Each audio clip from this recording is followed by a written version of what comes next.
అత్తయ్య, అప్పుడు ఇక్కడ ఉండటం మీకు చాలా కష్టమై ఉండొచ్చు కదా? ఆహా! మొదట్లో చాలా ఇబ్బంది పడ్డాను. ఈ ఇంటి ఆచారాలు చాలా కఠినంగా ఉండేవి. ఇంకా మా అత్తగారు కఠినంగా ఉండేవారు. ఎప్పుడు డబ్బులు ఆదా చేసే విషయాలే మాట్లాడేవారు. మెల్లగా ఆ అలవాటు నాకు వచ్చేసింది. నీకు తెలుసా, నేను ఎప్పుడు పుట్టింటికి వెళ్ళినా మా నాన్న నన్ను అడిగేవారు, ఏమ్మా దుర్గా, నీ అత్తగారింట్లో సరిగ్గా తిండి పెట్టట్లేదా? మా పుట్టింట్లో చాలా పెద్ద చెరువు ఉండేది. మా నాన్న అక్కడి నుంచి చేపలు పట్టుకుని ఇంటికి తెచ్చేవారు. మా అమ్మ, పిన్ని వాటిని బాగా వండి వేయించి నాకు బలవంతంగా కడుపు నిండా తినిపించేవారు. స్వీట్లు, పాయసం, మిఠాయిలు ఇలా కంచంలో అందంగా పెట్టేవారు. అమ్మ నాన్నలు బాగా గుర్తొస్తున్నారు. నీకు తెలుసా, నేను మా నాన్న కళ్ళల్లో వెలుగులా ఉండేదాన్ని. ఈ దుర్గా అనే పేరుంది చూడు, అది మా నాన్నే నాకు పెట్టారు. దుర్గా చాలా ప్రేమగా పిలిచేవారు. మొత్తం మారిపోయింది, అంతా ముక్కలైపోయింది. ఇప్పుడు కేవలం జ్ఞాపకాలు మాత్రమే మిగిలాయి. మా నాన్న కూడా అచ్చం అలాగే ఉండేవారు. మా నాన్న నన్ను వదిలి అన్నం కూడా తినేవారు కాదు. నాకు జ్వరం వస్తే చాలు నాన్న అన్నం మానేసేవారు. మా నాన్న అనేవారు, నా కూతురు ఎక్కడ అడుగు పెడితే అక్కడ లక్ష్మీదేవి కొలువైందని. ఒకవేళ మా నాన్న బ్రతికుంటేనా ఆయన్ని అడిగేదాన్ని.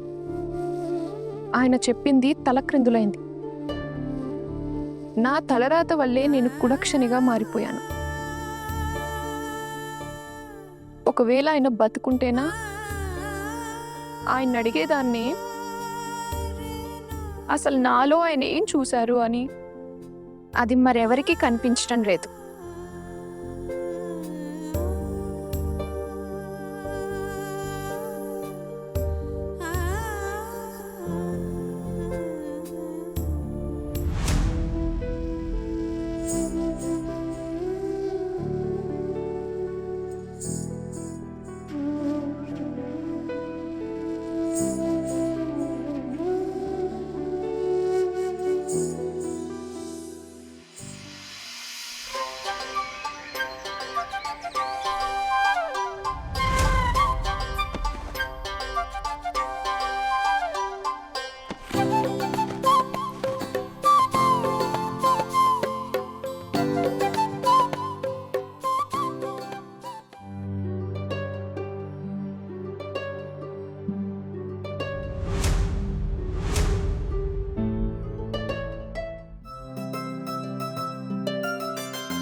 దుర్గా, చిచి చిచి చి, తడిగుడ్డతో తుడిచి తుడిచి ఈ అమ్మాయి ఒళ్ళంతా జిడ్డుగా చేసేసింది. 2 రోజులైంది స్నానం చేసి. ఇలా ఉండలేకపోతున్నాను. ఇక తలుపు తీయను. ఇంత పొద్దున్నే ఎవరు నిద్రలేచి ఉండరు. ఆ అమ్మాయి స్నానానికి వెళ్ళింది. ఇదే మంచి అవకాశం. త్వరగా స్నానం చేసేస్తాను.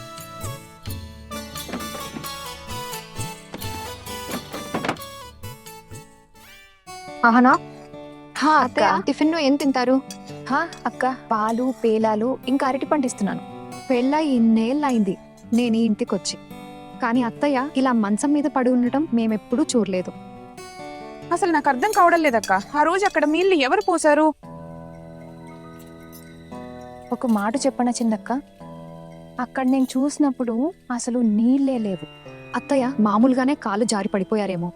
సరే, నువ్వు త్వరగా అత్తయ్యకి టిఫిన్ తీసుకువెళ్ళు, ఆలస్యం అవుతోంది. అవునా హనా, నువ్వు అత్తయ్య గారిని ఇంతగా చూసుకుంటున్నావు కదా, అలాగే దగ్గరగా ఉంటే వాళ్ళని నొప్పించొచ్చు. నీ పని కూడా అయిపోతుంది. నేను వాడిని మంచి చేసుకోవడానికి సేవ చేయడం లేదక్క. ఆమె ఆరోగ్యం బాగోలేదని చేస్తున్నాను. అత్తయ్య ఆరోగ్యం కుదుట పడగానే నేను ఈ ఇల్లు వదిలి వెళ్ళిపోతాను. ఏంటి, నిజంగా వెళ్ళిపోతావా ఆహానా? అహానా, నువ్వు మరదిగారి మొహం చూసావా? ఎలా వాడిపోయిందో. పగలు రాత్రి నీకోసమే ఆరాటపడుతున్నాడు. అత్తయ్య కొత్త ఆజ్ఞ వేయకూడదని కోరుకుంటున్నారు. ఆయన కేవలం నువ్వింతగా సేవ చేస్తున్న దాన్ని బట్టి అత్తయ్య నిన్ను పుట్టింటికి పంపకూడదు. కానీ నేనే ఇక్కడ ఉండాలనుకోవటం లేదక్క. జీవితాంతం ఎవరిదో ఉపకారం కింద అణిగి నేను బ్రతకలేను. కానీ ఆహానా, ఇప్పుడు పెళ్ళయ్యాక ఇవన్నీ తప్పవు కదా, మేం కూడా భరిస్తున్నాం కదా. మేము ఇలాగే బతుకుతున్నామా హానా? చూడు, మెల్లమెల్లగా చిన్నగా నీకే అలవాటైద్ది. ఒక్కొక్కరు ఒక్కోలా ఉంటారక్క. బహుశా ఇలానే జీవించాల్సి వస్తుందేమో. నాకు పడదు.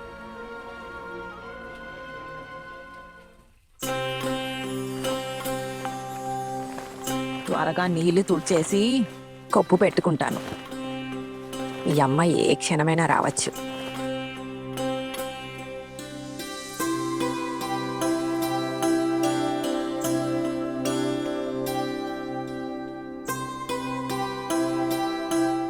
ఆహనా, నీ పుట్టింటి పరిస్థితి నాకంటే నీకే బాగా తెలుసు. నీ గురించి కాదు, మీ అమ్మ గురించి ఆలోచించు. నువ్వు ఇలానే ఇంటి నుంచి వెళ్ళిపోతే ఆమె పరిస్థితి ఏమవుతుంది? అంతకంటే ఎక్కువ ఏం జరుగుతుందక్క? తల్లి కూతుళ్ళం ఆకలితో చస్తాం. చాలు నోరు మూయి, ఏదేదో పిచ్చిగా మాట్లాడుకో. ఇవ్వు కూరగాయలు. చాలా భయంగా ఉంది. నిశ్శబ్దంగానే ఉన్నానక్క. ఇంకొన్ని రోజుల్లో నిశ్శబ్దంగా ఈ ఇల్లు వదిలి వెళ్ళిపోతాను. అప్పుడు కొత్త కోడలు వస్తుంది కదా, అప్పుడు మీరు ఆమెతో కలిసి హాయిగా కాపురం చేసుకోండి. కొత్త కోడలంటే ఎందుకు? నీ మరిది గారు రెండో పెళ్లి చేసుకోరా ఏంటి? అయినా అమ్మాయి మాట ఎప్పుడో చెప్పేశారు. విడాకులు లేకుండా పెళ్లి ఎలా జరుగుతుంది? అహానా, ఇవన్నీ అంత సులభం కాదు. సోనా అక్క, ఈ రోజుల్లో విడాకులు తీసుకోవడం పెద్ద విషయం కాదు. మ్యూచువల్ డివోర్స్ అంటే ఇద్దరికీ ఇష్టం ఉంటే విడాకులు తీసుకోవచ్చు. ఒక్క రోజులోనే కాగితాల పని అంతా అయిపోతుంది. ఏంటహనా ఇలా మాట్లాడుతున్నావు? పెళ్ళి అంటే 7 జన్మల బంధం. ఇలాంటి చిన్న విషయాలకు విడిపోదు. ఇంకో మాట, మరిది గారైతే నీకెప్పటికీ విడాకులు ఇవ్వరు. ఇస్తారక్క, ఆయన మాత్రం ఇంకేం చేయగలరు? అరే ఆహానా, అలా కాదు. అర్జున్ మరిది చాలా మంచివారు, మంచి మనసున్న మనిషి. ఆయన అలాంటి వారు కాదు.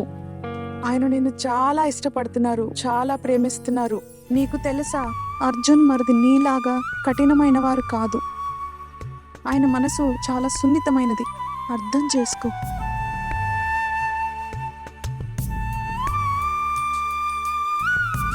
నేను అత్తయ్యకి టిఫిన్ ఇచ్చొస్తాను, ఆలస్యం అవుతుంది.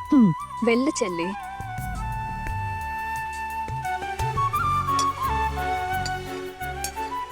నాకు వీళ్ళ ఇద్దరిని చూస్తుంటే చాలా బాధగా ఉందక్క.